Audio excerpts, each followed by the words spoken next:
തിരുവനന്തപുരം കമലേശ്വരത്ത് അമ്മയെയും മകളെയും മരിച്ച നിലയിൽ കണ്ടെത്തിയ കേസിൽ മുംബൈയിൽ നിന്ന് പോലീസ് കസ്റ്റഡിയിലെടുത്ത ഉണ്ണികൃഷ്ണനെ ഇന്ന് നാട്ടിലെത്തിക്കും. ഉണ്ണികൃഷ്ണനെതിരെ പോലീസ് കേസ് രജിസ്റ്റർ ചെയ്തിട്ടുണ്ട്. ആത്മഹത്യാ പ്രേരണ, ഗാർഹിക പീഡനമടക്കമുള്ള വകുപ്പുകൾ ചുമത്തിയാണ് കേസ്. ഭർത്താവിൽ നിന്ന് ഗ്രീമയെ അനുഭവിച്ചത് കടുത്ത മാനസിക പീഡനമാണ്. ഗ്രീമ ഭാഗ്യക്കേടെന്നാണ് ഉണ്ണികൃഷ്ണൻ കുറ്റപ്പെടുത്തിയിരുന്നത്. ബന്ധുക്കൾ പറയുന്നു, ഉന്നത ബിരുദം പൂർത്തിയാക്കാൻ കഴിയാത്തത് ഗ്രീമയെ വിവാഹം കഴിച്ചതുകൊണ്ടാണെന്ന് കുറ്റപ്പെടുത്തി. ഗ്രീമയുടെ അച്ഛൻ മരിച്ചപ്പോഴും മരണവീട്ടിൽ വെച്ച് അപമാനിച്ചുവെന്ന് ബന്ധുക്കൾ പറയുന്നു. മനീഷ് മഹിപാലുണ്ട് കൂടുതൽ വിവരങ്ങളുമായി. Manish Mahipal, very good morning Manish Mahipal. വളരെ ദുഃഖത്തോടുകൂടി, അതിലേറെ ലജ്ജയോടുകൂടിയാണ് നമ്മൾ ഈ വാർത്ത സംപ്രേഷണം ചെയ്തത്. നമ്മൾ എത്രയെത്ര വാർത്തകൾ സംപ്രേഷണം ചെയ്തു. നമ്മൾ വിസ്മയുടെ വാർത്ത കണ്ടു, നമ്മൾ ഉത്തരയുടെ വാർത്ത കണ്ടു, നമ്മൾ ചിത്രയുടെ വാർത്ത കണ്ടു. ഇതുകൊണ്ടൊന്നും ആരും പഠിക്കുന്നില്ല. 200 പവൻ സ്വർണവും കൊടുത്ത് കെട്ടിച്ചു വിട്ട പെൺകുഞ്ഞാണ് അവരുടെ കുഞ്ഞിനെയും ആത്മഹത്യ ചെയ്തിരിക്കുന്നത്. അതിന് കാരണമായി ഇപ്പോൾ പുറത്തു വരുന്ന വിവരങ്ങൾ ഞെട്ടിക്കുന്നതാണ്. വിദേശത്തൊക്കെ പോയി പഠിച്ചു, എനിക്ക് അയർലൻഡിൽ PhD അങ്ങോട്ട് ചെയ്യുകയാണ് ഈ ഭർത്താവ്. എന്നിട്ടാണ് ഈ വിവരദോഷി ഇത്തരം കാര്യങ്ങൾ പറഞ്ഞ് ഈ പെൺകുഞ്ഞിനെയും കുഞ്ഞിന്റെ കുഞ്ഞിനെയും ഇയാളുടെ കുഞ്ഞിനെയും ഒക്കെ അപമാനിക്കാൻ ശ്രമിച്ചുകൊണ്ടിരുന്നതെന്നാണ് മനസ്സിലാക്കുന്നത്. പുറത്തുവരുന്ന വിവരങ്ങൾ ഞെട്ടിക്കുന്നതാണ്. നമ്മൾ ഇനിയും പഠിക്കാത്തതെന്ത് എന്നൊരു ചോദ്യമാണ് നമ്മുടെ മുന്നിലുള്ളത്. ഉണ്ണികൃഷ്ണനെ എപ്പോൾ കൊണ്ടുവരും? അയാൾക്കെതിരെ എന്തായാലും തെളിവുകൾ ശേഖരിച്ച് കഴിയുന്നുണ്ടല്ലോ. പോലീസ് മൊഴികളിൽ എന്താണ് വ്യക്തമാകുന്നത്? മനീഷ് മഹിപാൽ.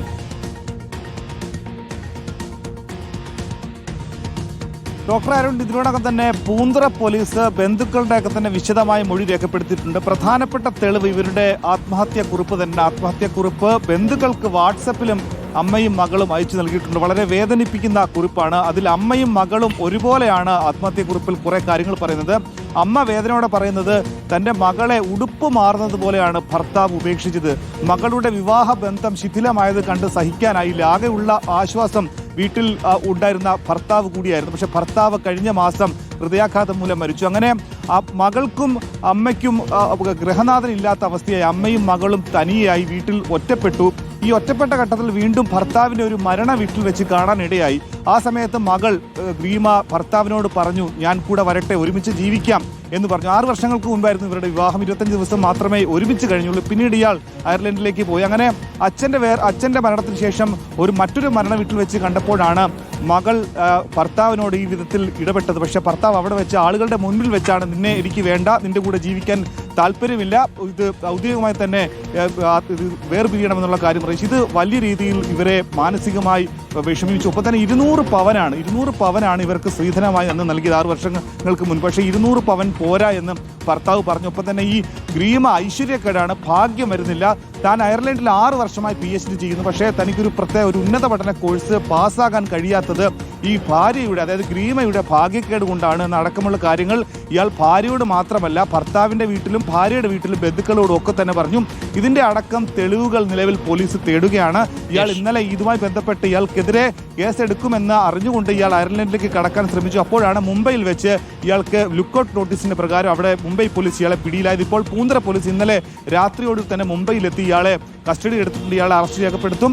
ഒപ്പം തന്നെ ഇയാളെ നാട്ടിലെത്തിക്കും. ഇയാൾക്കെതിരെ ഗാർഹിക പീഡനത്തിനും ഒപ്പം തന്നെ ആത്മഹത്യാ പ്രേരണയ്ക്കും കേസെടുത്തിട്ടുണ്ട്. എന്താണ് ഈ ഉണ്ണികൃഷ്ണന്റെ പ്രശ്നം എന്നടക്കം, ഇത്തരത്തിൽ എന്തിനാണ് ഈ ഭാര്യയെയും ഭാര്യയുടെ അമ്മയെയും അച്ഛനെയും ഇങ്ങനെ കൊടിയ മാനസിക പീഡനത്തിന് ഇരയാക്കിയത്? എന്താണ് ഇയാളുടെ യഥാർത്ഥത്തിലുള്ള പ്രശ്നങ്ങൾ? കാരണം ബന്ധുക്കളൊക്കെ തന്നെ പറയുന്നത് ഗ്രീമയുടെ ഭാഗത്തു നിന്നും അല്ലെങ്കിൽ ഇവരുടെ വൈവാഹിക ജീവിതത്തിന് ശേഷം യാതൊരു തരത്തിലുള്ള പ്രശ്നങ്ങളോ അല്ലെങ്കിൽ മറ്റു വിഷയങ്ങളോ ഒന്നുമില്ല.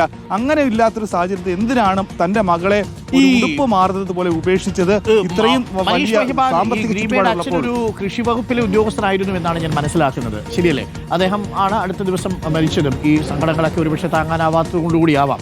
200 പവനൊക്കെ കൊടുത്ത് കെട്ടിക്കാന്നൊക്കെ പറഞ്ഞാലേ ഒന്ന് ആലോചിച്ച് നോക്കൂ.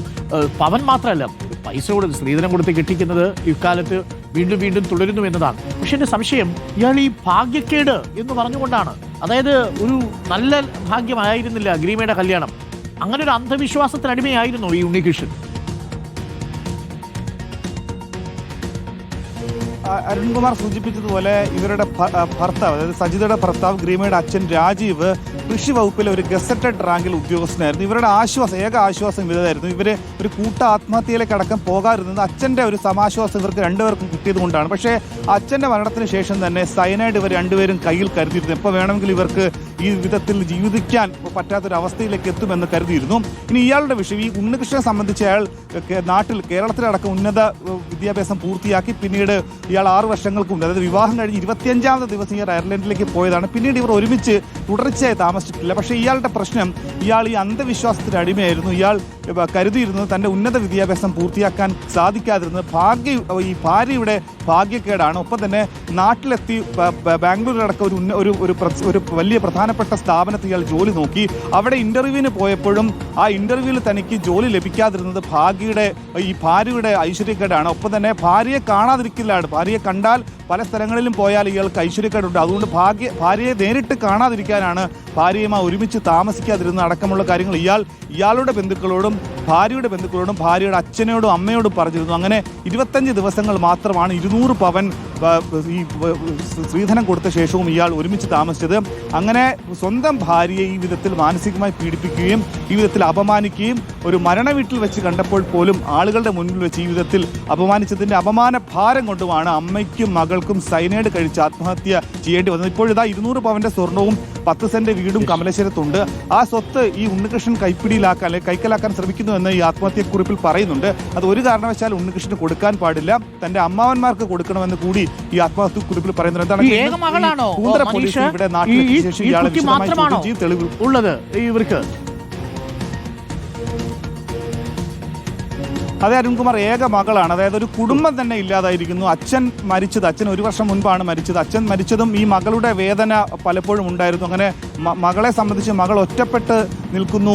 ഇത്രയും തൻ്റെ സമ്പാദ്യങ്ങളെല്ലാം മുടക്കി, അതായത് 2 കുടുംബങ്ങൾ, ഉണ്ണികൃഷ്ണന്റെ കുടുംബമാണെങ്കിലും ഈ ഗ്രീമയുടെ കുടുംബമാണെങ്കിലും സമൂഹത്തിൽ ഉന്നത നിലവാരമുള്ള, അതായത് വെൽ സ്റ്റാറ്റസ് ആയിട്ടുള്ള സോഷ്യൽ സ്റ്റാറ്റസ് ഉള്ള 2 കുടുംബങ്ങൾ. പക്ഷേ ഇവരുടെ വൈവാഹിക ജീവിതം തകർന്നതോടെ അച്ഛൻ മാനസികമായി തകർന്നു. അങ്ങനെയാണ് അച്ഛൻ ഹൃദയാഘാതം മൂലമാണ് 1 മാസം മുൻപ് മരിക്കുന്നത്.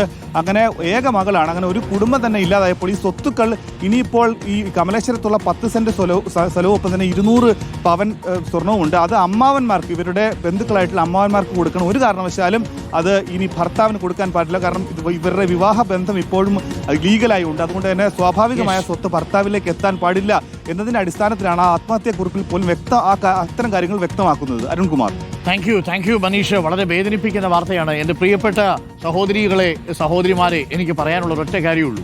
200 പവനൊക്കെ കൊടുത്ത് കല്യാണം കഴിക്കുമ്പോൾ ഒന്ന് അങ്ങനെയൊക്കെ തീരുമാനിക്കുമ്പോൾ അതിൻ്റെ മൂല്യം എത്രയാണെന്ന് നിങ്ങളൊന്ന് മനസ്സിലാക്കണം. ഇപ്പോൾ 200 പവൻ ഉണ്ടെങ്കിൽ 2 കോടിക്ക് അടുത്ത് പൈസ കിട്ടും. ഈ പൈസ ബാങ്ക് ഇട്ട് കഴിഞ്ഞാൽ അത്യാവശ്യം ഫിക്സഡ് ഡിപ്പോസിറ്റിൽ അത്യാവശ്യം ഇൻട്രസ്റ്റ് ഉണ്ടെങ്കിലുണ്ടല്ലോ ജീവിച്ച് കടന്നു പോകാൻ പറ്റും. മാസം ഒരു 90,000 മുതൽ 1 ലക്ഷം രൂപ വരെയൊക്കെ കിട്ടുമെന്നാണ് ഞാൻ മനസ്സിലാക്കുന്നത്. എന്നിട്ട് ഈ കാശ് കൊണ്ട് സ്വന്തമായിട്ട് അടിച്ചു പൊളിച്ച് യാത്രയൊക്കെ ചെയ്ത് സുഖമായിട്ട് കൂളായിട്ട് ജീവിക്കാനുള്ളതിന് പകരം ഏതെങ്കിലും ഒരുത്തനെ കെട്ടിയെടുത്ത് സ്വന്തം ജീവിതത്തിലേക്ക് കൊണ്ടുവച്ച് അയാൾ ഭരിച്ച് അയാൾ ഭാഗ്യക്കേടാണെന്ന് പറഞ്ഞ് മുഴുവൻ അപമാനങ്ങളും കേട്ട് ജീവിക്കേണ്ട വല്ല കാര്യമുണ്ടോ? പൈസ കൊടുത്ത് നമ്മൾ ഒരാളെ വാങ്ങിച്ചാൽ അയാൾ നമ്മൾ പറയുന്നത് കേട്ട് ചൊൽപ്പടിക്ക് നിൽക്കണം. ഇല്ലെങ്കിൽ പൈസ വേണ്ട, നമുക്ക് ഒരുമിച്ച് ജീവിക്കാമെന്ന് തീരുമാനം എടുക്കാൻ പറ്റണം. അതിനുറപ്പുള്ളവരെ കല്യാണം കഴിക്കാൻ പാടുള്ളൂ. ഇപ്പോൾ എത്ര കഥകളാണ്. പ്രിയപ്പെട്ട സഹോദരന്മാരുടെ അച്ഛനമ്മമാരോടാണ്, ദയവ് ചെയ്ത് നിങ്ങളുടെ കയ്യിൽ പൈസ ഉണ്ടെങ്കിൽ ആ കുഞ്ഞിൻ്റെ പേരിൽ നിങ്ങൾ ഫിക്സഡ് ഡിപ്പോസിറ്റ് ഇട്ട് കൊടുക്കുക. അവർ ഏതെങ്കിലും നല്ല രീതിയിൽ കോഴ്സ് പഠിപ്പിച്ച് വിദേശത്തെ കാണുമായിരിക്കും. പിള്ളേർ പോയി സന്തോഷത്തോടെ ജീവിക്കട്ടെന്ന് വല്ല വീട്ടിലൊക്കെ കെട്ടിച്ചയക്കുക, കെട്ടിച്ച് വിടുക, ഇതൊക്കെയാണല്ലോ. കെട്ടിച്ചയച്ച് ഒടുവിൽ ആ കുഞ്ഞുങ്ങൾ ഇങ്ങനെ ആത്മഹത്യ ചെയ്ത് മുമ്പിൽ വന്ന് നിൽക്കുമ്പോൾ ഹൃദയം പൊട്ടിപ്പോകില്ലേ? പാവം അച്ഛൻ്റെ അവസ്ഥയൊന്ന് ആലോചിച്ച് നോക്കി. ഒരു കാരണവശാലും ഇത്തരത്തിലുള്ള ടീമുകളെ വെച്ച് പൊളിപ്പിക്കാൻ പാടില്ല. ഉണ്ണികൃഷ്ണൻ ഇനിയിപ്പോൾ അയർലൻഡിലൊക്കെ പഠിക്കാൻ പോയി എന്നാണ് പറയുന്നത്. ഇയാൾ എന്ത് പഠിത്തമാണെന്നോ പഠിച്ചതെന്ന് മനസ്സിലാവുന്നു.